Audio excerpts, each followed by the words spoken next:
We go bedroom? Sure. All out. எதுக்கும் சொறி வைப்போம்.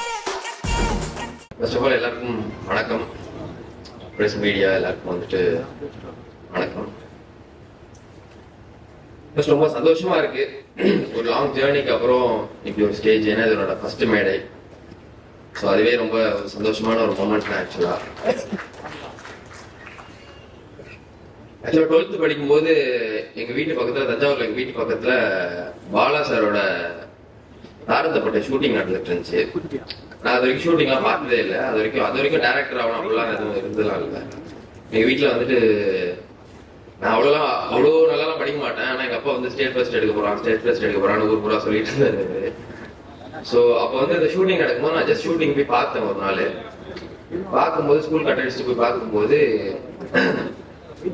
அந்த செட்டே ஒரு மாதிரி, எப்படி சொல்றது, அந்த ஷூட்டிங் வேடிக்கை பார்க்க நின்னவங்களே வந்துட்டு அவ்வளவு பேர் நின்னாங்க. ஸோ அவங்க வந்துட்டு பாலா சரி, அந்த செட்டே ஒரு மாதிரி, எப்படி சொல்றது, நம்ம படம் சக்சஸ் இதெல்லாம் தாண்டி ஒரு ஷூட்டிங் ஸ்பாட்டுங்கிறது எனக்கு அவ்வளவு ஒரு ரொம்ப பெரிய ஒரு விஷயமா தெரிஞ்சு அந்த இடத்துல. ஸோ ஒரு 3 நாள் வந்துட்டு எனக்கு அந்த ஷூட்டிங் பார்த்ததுலேருந்து தூக்கமே இல்லை. என்னடா இவ்வளோ பெருசா இவ்வளோ பயங்கரமா பண்றாங்க, இவ்வளோ பேர் நிற்கணும் வேடிக்கை பார்க்குறாங்க நம்மள. ஸோ வந்து ஒரு 3 நாள் எனக்கு தூக்கமே இல்லை. ஸோ அப்போ வந்துட்டு என்ன பண்ணேன், போனார் தமிழரை இருக்கும்ல கைடு, அதில் வந்துட்டு ஃப்ரண்ட்ல வந்துட்டு என் பேர் எழுதிருந்துச்சு. நார்மலாக பேர் எழுதிருப்போம், அந்த மாதிரி பேர் எழுதிருந்துச்சு. ஸோ அதில் வந்துட்டு அதுக்கு மேலே வந்துட்டு எழுத்து இயக்கம் அப்படின்னு சொல்லிட்டு அன்னைக்கு போட்டேன் அந்த போனார் தமிழரையில். ஸோ வந்துட்டு அதுலேருந்து ஒரு 10 வருஷத்துல இப்போ அந்த மேடையில் நிற்கிறது ரொம்பவே ஒரு சந்தோஷமான மேட்டரா இருக்கு. நெக்ஸ்ட் வந்துட்டு அப்படியே சென்னைக்கு வந்தேன். 2016 காலேஜ் இன்ஜினியரிங் ஜாயின் பண்ணேன். ஸோ என் ஃபோக்கஸ் ஃபுல்லாகவே வந்து டைரக்ஷன் தான். பட் எங்கள் வீட்டில் வந்து இன்ஜினியரிங் படிக்கணும் அப்படின்ற ஒரு கட்டாயம். ஸோ அதனால வந்து இன்ஜினியரிங் ஜாயின் பண்ணேன். என்னதான் இன்ஜினியரிங் ஜாயின் பண்ணாலும் ஃபுல் ஃபோக்கஸ் வந்துட்டு ஷார்ட் ஃபிலிம்ஸ் எடுக்கிறது, ஸ்கிரிப்ட் எழுதுறது. ஸோ அதிலே தான் இருந்துச்சு. முக்கியமாக என் ஃப்ரெண்ட்ஸ், காலேஜ் ஃப்ரெண்ட்ஸ், எங்கள் கிளாஸ் பசங்களுக்கு வந்து நான் ரொம்ப பெரிய தேங்க்ஸ் சொல்லுவேன். ஏன்னா வந்து நான் ஷார்ட் ஃபிலிம் எடுக்கலாம். அப்போ எங்கள் வீடு ரொம்ப ஒரு வெல் செட்டில்டு ஃபேமிலிலாம் இல்லை ஆக்சுவலாக. ஸோ அப்போ வந்து இந்த ஷார்ட் ஃபிலிம் எடுக்கிறதுக்கு வந்துட்டு அந்த காலேஜ் படிக்கும்போது இந்த கேமராக்கெல்லாம் காசு கொடுக்கறதுக்குலாம் வந்துட்டு ஒரு 1000 ரூபா, 1500 ரூபா, 2000 ரூபா மாதிரிலாம் தேவைப்படும். ஏன்னா அது மட்டும் தான் செலவு. மற்றபடி எல்லாமே நானே பண்ணிட்டுவேன். எல்லாமே ஃப்ரெண்ட்ஸ் வச்சு நடிக்க வச்சிருவேன், எல்லாம் பண்ணுவேன். ஸோ அந்த காசுக்கே வந்து அப்போ எனக்கு ரொம்ப ஒரு கஷ்டம் தான் அது. ஆக்சுவலாக எனக்கு மாதம் 4500 ரூபா, 4000 ரூபாய் கொடுப்பாரு எங்கள் அப்பா. ஸோ அது வந்துட்டு ரூம் வாடகை 2000 ரூபா, 2500 ரூபா போயிடும். பாக்கி ஒரு 1500 இதுதான் இருக்கும். அதை வச்சு தான் சாப்பிட்றது, மந்த் ஓட்டுறது எல்லாமே. ஸோ அப்படி இருக்கும்போது ஒரு நாள் காலேஜ் வாட்ஸ்அப் குரூப்ல வந்துட்டு, கிளாஸ் குரூப்ல வந்துட்டு ஒரு மெசேஜ் போட்டேன். நான் மாதிரி ஷார்ட் ஃபிலிம் நடிக்க போறேன், எல்லாரும் ஒரு 100 ரூபீஸ் கொடுத்தீங்கன்னா யூஸ்ஃபுல்லா இருக்கும் அப்படின்னு சொல்லி நான் ஒரு மெசேஜ் போட்டேன் ஆக்சுவலா. ஸோ மெசேஜ் போட்டோன்னே அடுத்த நாளே வந்து கிளாஸ்ல எல்லாம் வந்துட்டு எல்லா ஆளுக்கு 100 ரூபா போட்டு கொடுத்தாங்க. எல்லாம் போட்டு ஒரு 2500 ரூபாய் கிட்ட வந்துச்சு. ஸோ அதுதான் வந்து அதுதான் வந்து அவங்க தான் என்னோட ஃபர்ஸ்ட் ப்ரொடியூசர் ஆக்சுவலா, என் காலேஜ் ஃப்ரெண்ட்ஸு. ஸோ அங்கே ஸ்டார்ட் ஆனிச்சு. ஸோ அங்கே ஸ்டார்ட் ஆன ஜேர்னி அப்படியே வந்துட்டு 2019 வடபழனி நோக்கியே வந்துச்சு. தாம்பரத்துலேருந்து 2019 வடபழனி நோக்கியே வந்தேன். ஸோ வந்ததுக்கு அப்புறம் அசிஸ்டன்ட் டைரக்டரா ஜாயின் பண்றதுக்கு எனக்கு யாரை பார்க்கறது, யார்கிட்ட போய் கேட்கறது எதுவுமே தெரியல எனக்கு ஆக்சுவலா. ஏன்னா யாருமே தெரியாது, ஒருத்தர் கூட தெரியாது அந்த இண்டஸ்ட்ரியில. ஸோ அப்படி இருக்கும்போது ஃபோரமால் வாசல்ல தான் ஒரு டைம் உட்காந்து இருக்கும்போது ஒருத்தர் யாருனே தெரியல, பக்கத்துல ஏதோ ஒரு சினிமா பர்சன் தான் நினைக்கிறேன், ஏதோ பேசிட்டு இருந்தாரு, பக்கத்துல போன்ல பேசிட்டு இருந்தாரு. அவர் பேசிட்டு இருந்ததை வச்சு ஒரு சினிமா பர்சன் அப்படின்னு சொல்லிட்டு தெரிஞ்சுட்டு அவர்கிட்ட கேட்டு அந்த மாதிரி அசிஸ்டன்ட் டைரக்டரா ஜாயின் பண்ணணும் அப்படின்னோடனே ஃபர்ஸ்ட் வந்துட்டு அதை ஜாயின் பண்ணணும். சரி நான் சொல்றேன், ஒரு கார் ஓட்ட தெரியுமா அப்படின்னாரு. கார் ஓட்ட தெரியாது. அப்பா கஷ்டப்பா, ஏன்னா ஒரு இடத்துல ஒரு வேகன்சி இருக்கு, கார் ஓட்ட தெரிஞ்சா அப்படியே காரும் ஓட்டலாம், அந்த டைரக்டர் கார் ஓட்டிட்டு அப்படியே நீ அசிஸ்டண்டா இருந்துக்கலாம் அப்படின்னாரு. ஸோ நல்ல வேலை எனக்கு அன்னைக்கு கார் ஓட்ட தெரியல. அன்னைக்கு கார் ஓட்ட தெரிஞ்சிருந்தா இன்னைக்கு இங்க வந்திருக்க மாட்டேன்னு நினைக்கிறேன் ஆக்சுவலா. ஸோ அன்னைக்கு ஸ்டார்ட் ஆன ஜெனி அப்படியே வந்துட்டு கன்னடம் டைரக்டர் ஒருத்தர் நாகசேகர் அப்படின்னு சொல்லிட்டு அவர் தமிழ்ல ஃபர்ஸ்ட் ஒரு படம் பண்ணாரு. ஸோ அதில் வந்துட்டு நான் அசிஸ்டண்டா போய் ஜாயின் பண்ணேன், கிளாஸ் அசிஸ்டண்டா. ஸோ ஜாயின் பண்ணும்போது தான் எனக்கு அங்கே ஒர்க் பண்ணிட்டு இருக்கும்போது தான் எனக்கு வந்து சுகுமாரனை வந்துட்டு பழக்கமானாரு. ஸோ அந்த ஷூட்டிங்ல தான் அவர் பழக்கமானாரு. அவர் சுகுமாரன் யாருன்னா ஆக்சுவலா வந்துட்டு இந்த படத்துல கோ டைரக்டர்னு சொல்ல முடியாது, ஒரு கைட் மாதிரி தான் ஒர்க் பண்ணியிருக்காரு. சப்போர்ட்டிவா இருந்திருக்காரு சொல்ல போனா. ரொம்ப தேங்க்ஸ்ண்ணே. ஸோ அவர் மூலியமா தான் வந்துட்டு அவர் வந்துட்டு வாசு சாரோட கோ டைரக்டர். ஸோ அவர் தான் வந்துட்டு ஃபர்ஸ்ட் ஒரு டிஸ்கஷனுக்கு வாசு சார் கிட்ட அழைச்சிட்டு போறாரு. நாங்கள் ஒரு 5 பேர் 6 பேர் போறோம். எல்லாமே வந்துட்டு எல்லாருமே கொஞ்சம் ஏஜ்டு, ஐ மீன் ஒரு 30-35 ப்ளஸ்ல இருக்காங்க. நான் தான் அப்போ வந்துட்டு 23 நினைக்கிறேன். நான் மட்டும் தான் சின்ன பையன். போய் டிஸ்கஷன்ல உட்காரோம். ஃபர்ஸ்ட் நாள் வந்துட்டு வாசு சார் டிஸ்கஷன்ல போய் உட்காரோம். எனக்கு எப்படி இருந்துச்சுன்னா லைக் அவர் உள்ள வரும்போதே பாத்தீங்கன்னா அது எப்படி சொல்றது, ஒரு மாதிரி பாக்குறதுக்கே பாத்தீங்கன்னா ஒரு பயமா இருக்கும். அவர் பாக்குறதுக்கே பார்த்து டக்குனு பேச்சே வராது டக்குனு. ஸோ அந்த மாதிரி இப்போ கூட எனக்கு இன்னைக்கு காலையில கூட பேச்சே வரல அவர் வந்ததுல இருந்து. ஸோ அந்த மாதிரி வந்து உட்காந்தோன்னா டிஸ்கஷன் ஆரம்பிச்சிச்சு. ஃபர்ஸ்ட் நாள் வந்துட்டு எனக்கு அதான் உண்மையா சொல்ல போனா பேச்சே வரல அவர் முன்னாடி. எல்லாரும் பயங்கரமா பேசினாங்க, எனக்கு சுத்தமா பேச்சே வரல. எதுவுமே பேசல, அப்படி சைலண்டாவே உட்காந்து முடிச்சுட்டு முடிஞ்சு அன்னைக்கு டிஸ்கஷன் முடிச்சு கிளம்பிட்டோம்.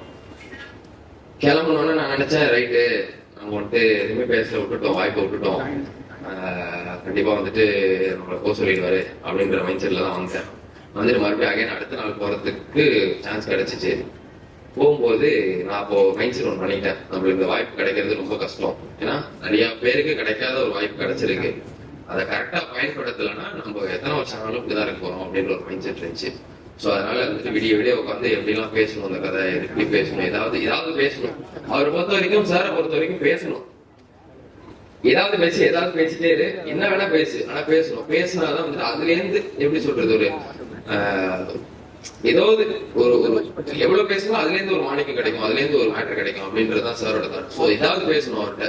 ஸோ அப்படிங்கும்போது விடிய நிறைய ப்ரிப்பேர் பண்ணிட்டு போய் அடுத்த நாள் அது இது பேசிட்டே இருந்தேன். ஸோ அப்பதான் வந்து சாருக்கு என் மேல ஒரு நம்பிக்கை வந்துச்சுன்னு நினைக்கிறேன் ஆக்சுவலா. ஸோ அங்க ஸ்டார்ட் ஆன ஜேர்னி ரிஷியா 2ன்னு சொல்லிட்டு கல்யாண ஃபிலிம், அதுல லாஸ்ட் அசிஸ்டன்டா ஒர்க் பண்ணேன். ஸோ சார் வந்துட்டு அவ்வளோவா அசிஸ்டன்ஸை பேர் சொல்லி கூடவே மாட்டாரு செட்ல, ரொம்ப ரேரா தான் இருக்கும். ஃபர்ஸ்ட் படத்துல எல்லாம் வந்துட்டு என் பேர்லாம் பெருசா சொல்லி கூப்பிட்டதே இல்லை. நான் ரொம்ப ஆசைப்படுவேன் பேர் சொல்லி கூப்பிடணும், நம்மளுக்கு ஒரு பொறுப்பு கொடுக்கணும், அதை பண்ணியான்னு சொல்லணும் அப்படின்னு ரொம்ப ஆசைப்படுவேன். ஸோ ஆனால் அப்பதான் நான் புதுசு ஆக்சுவலா. நிறைய பேர் இருந்தாங்க, சீனியர்ஸ்லாம் நிறைய பேர் இருந்தாங்க. எனக்கு அவர் பக்கத்துல நிக்க மாட்டேன், பயந்து அப்படியே போயிட்டீங்க, ஓரல் அப்படியே இருந்துட்டு அப்படியே போயிட்டேன் அந்த படத்துல. ஸோ அப்படி இருக்கும்போது 2வது சந்திரமுகி 2லயும் அப்படியே ஜாயின் பண்ணேன் அசோசியேட்டா. ஸோ அப்பதான் வந்துட்டு அந்த படத்துல தான் வந்துட்டு சார் வந்துட்டு என் பேர்லாம் சொல்லி கூப்பிட ஆரம்பிச்சார். அதே எனக்கு வந்துட்டு ஒரு ரொம்ப பெரிய ஒரு விஷயமா தெரிஞ்சு, ஒரு மாதிரி பேர் சொல்லி கூப்பிட்டாலே வந்து ஒரு மாதிரி புல்லரிக்கலாம் ஆரம்பிச்சிருச்சு. ஸோ அந்த அளவுக்கு வந்துட்டு ஒரு டிபார்ட்மெண்ட் பண்றேன். ஃபர்ஸ்ட் சார் சாரி சார் நீ கொஞ்சம் லேட் ஆயிடுச்சு, சாரி சார் இன்னைக்கு ஸ்டார்ட் ஆகிறதுக்கு. ஸோ அங்கே ஸ்டார்ட் ஆன ஜேர்னி. சார் ஒர்க் பண்ணது வந்து பாத்தீங்கன்னா ஒரு பெரிய ஒரு கைடு தான். லைக் வந்துட்டு ஒரு அதான் எல்லாரும் சொல்றாங்கல்ல வாசு சார் ஸ்கூல், அந்த ஸ்கூல் நான் உள்ள இருந்து பார்த்துருக்கேன். ஸோ பார்க்கும்போது ஒரு கிளாரிட்டி டு த கோர் இருக்கும் அவர்கிட்ட. இது வரைக்கும் ஒரு செட்ல ஒரு சீன் பேப்பர் கையில வச்சு கூட நான் பார்த்ததே இல்லை இது வரைக்கும். அவர் எல்லாமே மைண்ட்ல தான் இருக்கும். நான் நினைப்பேன், ஏன்னா நாங்க தான் வந்து ஸ்கிரிப்ட் ப்ரிப்பேர் பண்ணிட்டு எல்லாமே போவோம். ஸோ எங்களுக்கு எல்லாமே கிளாரிட்டி இருக்கும். அவர் பார்க்கவே இல்லையா, அவருக்கு எப்படி கிளாரிட்டி இருக்கும்னு நினைச்சிட்டே இருக்கேன். பார்த்தா நாங்க எடுத்துட்டு போனதை பார்த்துருக்க கூட மாட்டாரு, அது சீன் முடிச்சிருவோம். சில டைம்லாம் வந்துட்டு ரொம்ப சின்ன டைம் தான் இருக்கும். லைக் வந்துட்டு ஒரு ½ hour இருக்கும், ஒரு 1 hour இருக்கும். சில டைம்ல ஒரு பெரிய சீன் இருக்கும். நான் நினைப்பேன் எப்படி எடுக்க போறாரு, புரியலையே, இருந்தாலும் நாளைக்கு இந்த சீன் இருக்கும் போல அப்படின்னு நினைப்பேன். நாங்க நினைச்சதை விட ஒரு 10 நிமிஷம் முன்னாடியே அந்த சீனை முடிச்சிருவாரு. ஸோ அந்த அளவுக்கு ஒரு கிளாரிட்டியான ஒரு பர்சன் தான் சார். ஸோ அந்த சார் அவர்கிட்ட வந்துட்டு நாங்க இதுக்குள்ள வந்தது வந்து ரொம்ப பெரிய விஷயமா ஃபீல் பண்றேன். அண்ட் ரொம்ப தேங்க்யூ சார், எனக்கு ஒரு ஆப்பர்ச்சுனிட்டி கொடுத்ததுக்கு, அசிஸ்டண்டா ஒர்க் பண்றதுக்கு ரொம்ப thank you sir. And up to mister house keeping.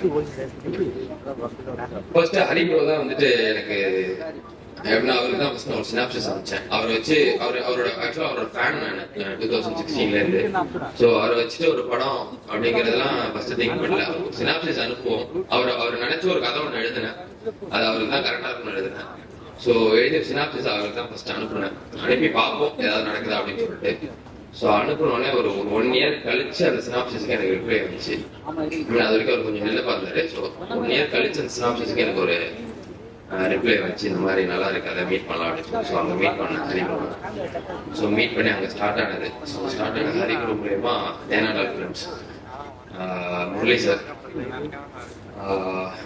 First கதை சொல்ல போறேன். முரளி சார்ட்ட நானும் அவர் ஹரியும் தான் போறோம். ஒரு ரூம்ல அவங்க வீட்டில் வந்துட்டு ஒரு ரூம்ல கதை சொல்றேன். நான் வந்துட்டு பயங்கரமா வந்துட்டு எப்படி சொல்றதுன்னா, ஆப்போசிட்ல இருக்கவங்க நல்லா ரியாக்ட் பண்ணா பயங்கரமா சொல்லுவேன். அங்க ரியாக்ஷனே இல்லை அப்படின்னா வைங்கன்னு போயிடும். எது வாயை திறக்கவே முடியாது, அந்த மாதிரி ஆயிடும். ஸோ நான் ஃபர்ஸ்ட் போயிட்டு முரளி சார்ட்ட நல்லா கதை சொல்லும் போது ஃபர்ஸ்ட் நான் பிரைட்டா தான் ஆரம்பிச்சேன். சார் வந்துட்டு எப்படின்னா, எவ்வளவு பெரிய விஷயமா இருந்தாலும் பெருசா ரியாக்ட் பண்ண மாட்டாரு. அவர் ஃபேஸ் ஒரு ரியாக்ஷன் தான் இருக்கும். அது என்ன ரியாக்ஷன் நம்மளுக்கே தெரியாது ஆக்சுவலா. ஸோ அப்படி ஸ்டார்ட் ஆனிச்சு. நான் கதை சொல்லிக்கிட்டே இருக்கேன், அவர் அப்படியே உட்காந்துருக்கேன். நான் காமெடின்னு நினைச்சு நானே நிறைய காமெடியா சொல்லிக்கிட்டே இருக்கேன். சிரிச்சா அப்படியே சைலண்டாவே இருக்காரு. நான் ஒரு நிமிஷம் யோசிக்கிறேன், நம்ம கரெக்டா சொல்றோமா இல்ல நம்மளே குழப்புறோமா அப்படின்னு சொல்லிட்டு. ஒரு டைம்ல எனக்கே எப்படா கதையை பிடிக்கும் அப்படின்ற மாதிரி ஆயிடுச்சு அப்படி சொல்லும்போது. சோ நான் நினைச்சேன் ரைட்டு வெளியே வந்து முடிஞ்சிருச்சு. எப்படி வாசு சார்ட்டேருந்து ஃபர்ஸ்ட் வரும்போது எனக்கு ஒண்ணுமே பேசல. சோ வந்துட்டு அடுத்த நாள் கண்டிப்பா நம்மளுக்கு எதுவுமே கிடைக்காது, வாய்ப்பு கிடைக்காதுன்னு நினைச்சிட்டு வந்தோம். அதே மைண்ட் செட்டோட தான் முரளி சார்ட்ட கதை சொல்லிட்டு வெளில வந்தேன்.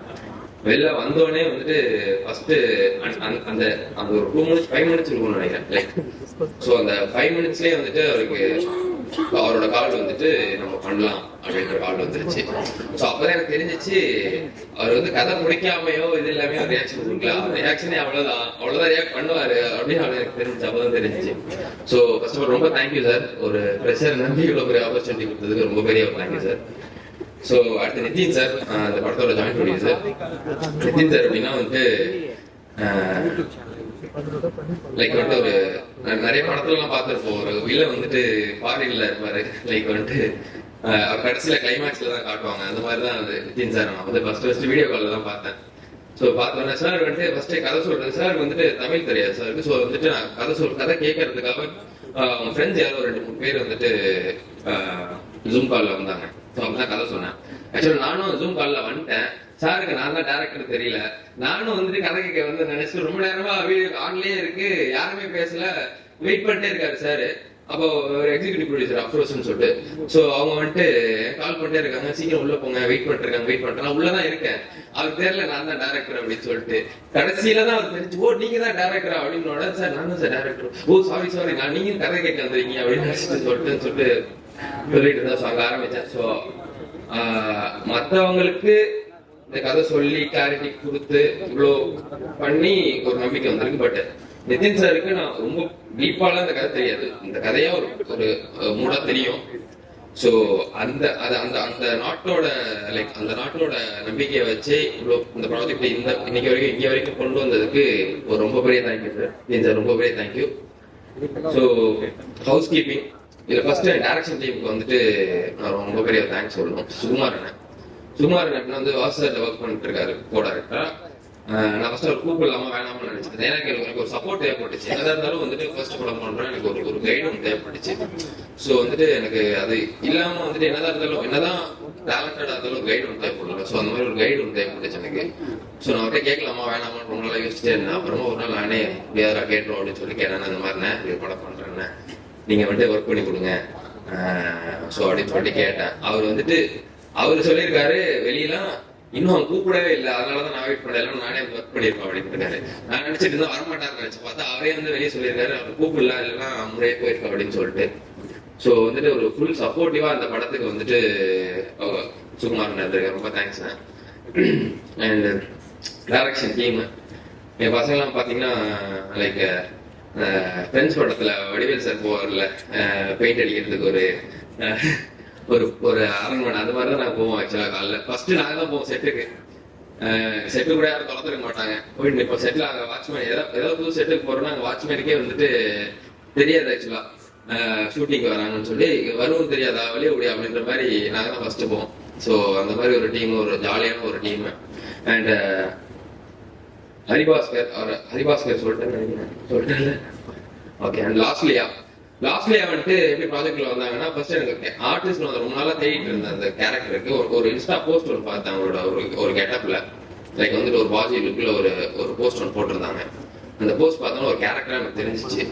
ஸோ ஃபர்ஸ்ட் கூப்பிட்டு ஒரு வாட்டி கதை சொல்லிட்டு ஒரு ஆடிஷன் எல்லாம் பண்ணி பார்த்தோம். ஸோ ரொம்பவே நல்லா பண்ணியிருக்காங்க இந்த படத்துல.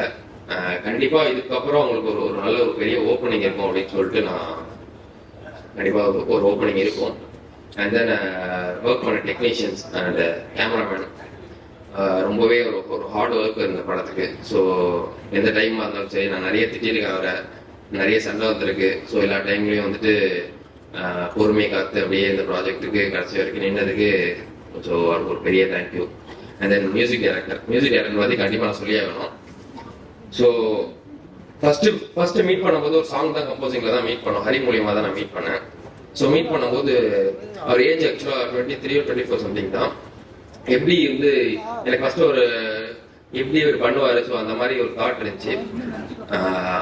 யாரை சொல்றேனோ இல்லையோ பெட் கட்டி சொல்றேன், இந்த படத்தோட ரீ ரெக்கார்டிங் அப்புறம் கண்டிப்பா ஒரு ஒரு ஒரு பெரிய ஒரு ஹீரோவோட படம் அடுத்த படமா கண்டிப்பா அவர் பண்ணுவாரு. ஸோ அந்த அளவுக்கான ரீ ரெக்கார்டிங் சார் சொன்னாரு, இளவரசர் சார் சொன்னாரு ரீ ரெக்கார்டிங் வந்துட்டு எப்படி வந்திருக்குன்னு தெரியல அப்படின்ற மாதிரி சொன்னாரு.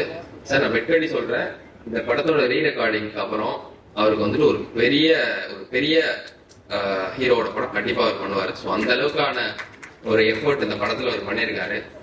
லிட்டரலி சொல்ல போனா லாஸ்ட் 30 மினிட்ஸ்லாம் பேக்ரவுண்ட் ஸ்கோர்ல அவர் வந்துட்டு பயங்கரமா பண்ணியிருக்காரு. அது நீங்க கண்டிப்பா தியேட்டர்ல பாருங்க, அந்த இடம் பயங்கரமா இருக்கும்.